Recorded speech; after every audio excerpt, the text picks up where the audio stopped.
Meus queridos irmãos e irmãs, hoje é terça-feira e nós vamos ter esse pequeno encontro da Palavra de Deus para fazer com que ela faça sentido em nossa vida. Por isso nós vamos ouvir e rezar o Evangelho de Marcos no capítulo 3, nos versículos 1 a 6. E junto vamos tentar ver como era o legalismo, superar isto que os judeus tinham e observavam tudo o que Jesus fazia.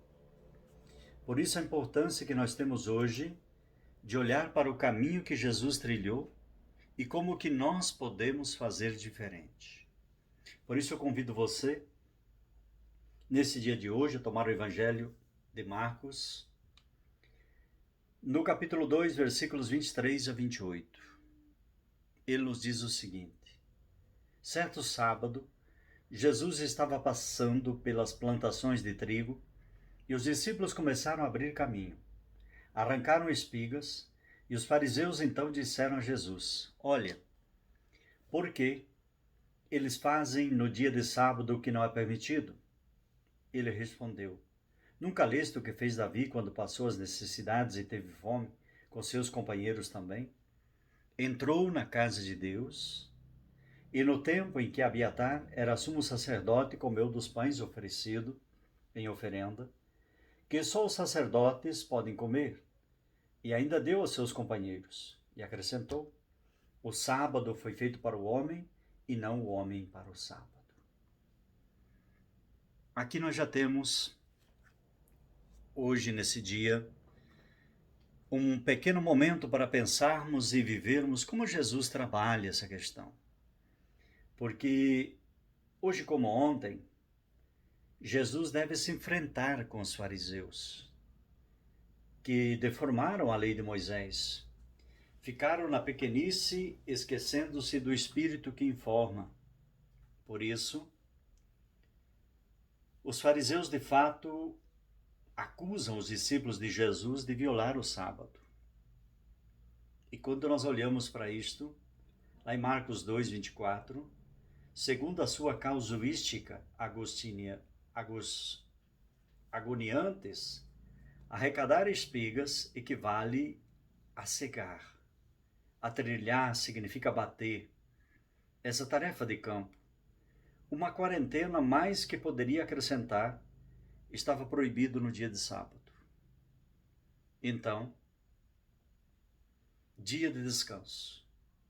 Como já sabemos, os pães de oferenda, do que fala o Evangelho, eram 12 pães que colocavam-se na semana na mesa no santuário, como homenagem às 12 tribos de Israel.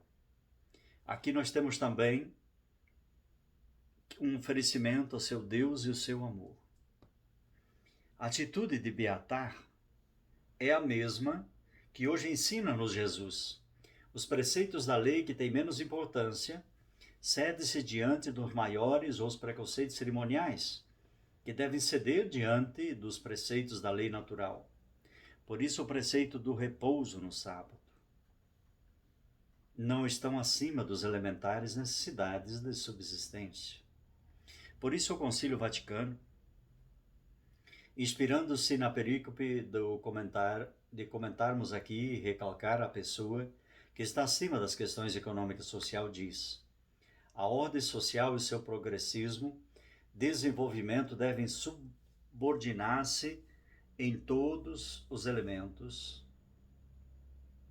ao bem da pessoa. Porque a ordem das coisas deve submeter-se à ordem das pessoas e não o contrário. O mesmo que o Senhor advertiu quando disse que o sábado tinha sido feito para o homem, não o homem para o sábado.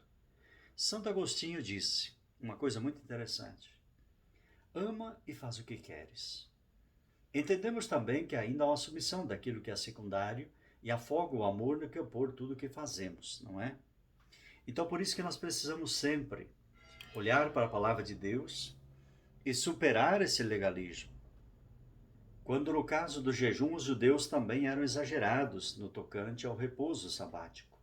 Por isso, escandalizavam ao ver os discípulos de Jesus colher espigas de trigo para comer, enquanto atravessavam o trigal no dia de sábado.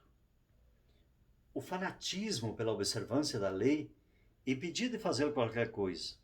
Por isso, Jesus ia na direção contrária, procurando mostrar-se fiel a Deus e aos outros caminhos, ensinando os seus discípulos a fazer a mesma coisa. Para o mestre, a finalidade da lei era propiciar ao ser humano uma autêntica experiência do encontro da vontade de Deus. Por isso vem praticar a prática de seus preceitos de maneira puramente séria e inútil.